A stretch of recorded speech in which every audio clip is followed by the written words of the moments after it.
जय श्री राम।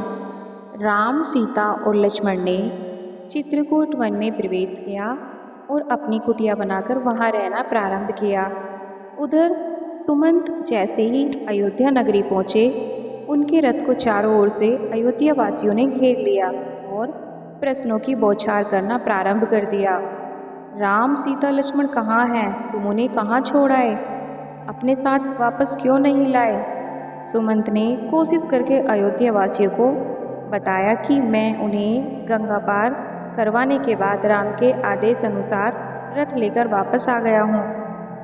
सभी नगरवासी ये सुनते ही बिलख बिलख कर रोने लगे।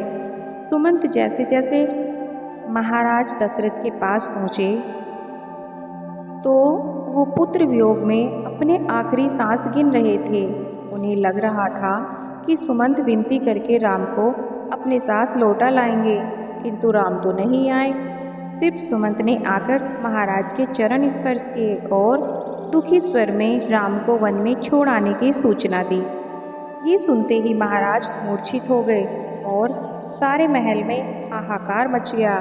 महाराज को झंझोरते हुए कौशल्या ने कहा, हे आर्यपुत्र, आप चुप कैसे हो गए? बात क्यों नहीं करते? अब तो कैकेयी से की हुई प्रतिज्ञा पूरी हो चुकी है आपकी, फिर आप दुखी क्यों हैं? महाराज राम, सीता और लक्ष्मण को याद करके रोने लगे। तभी सुमंत ने उन्हें धैर्य बंधाते हुए कहा, महाराज, राम ने आपको प्रणाम करके कहा है कि हम सब सकुशल हैं। माता कौशल्या के लिए संदेश दिया है कि वे महाराज की हृदय से सेवा करें और कैकेयी के प्रति अपने मन में कोई द्वेष ना रखें। भरत को भी उन्होंने पिता की आज्ञा का पालन करने का निर्देश दिया है। महाराज दशरथ ने गहरी सांस छोड़ते हुए कहा, सुमंत, होनी को कौन टाल सकता है? इस उम्र में मेरे प्रिय पुत्र मुझसे अलग हो गए। इस संसार में इससे बढ़कर दुख और भला क्या हो सकता है? तभी कौशल्या बोली, राम, लक्ष्मण और खासकर सीता, जो सदा सुखपूर्व महलों में रही है, कैसे वन के कष्टों को सहन कर पाएगी? राजन, आपने ही उन्हें वनवास दिया है।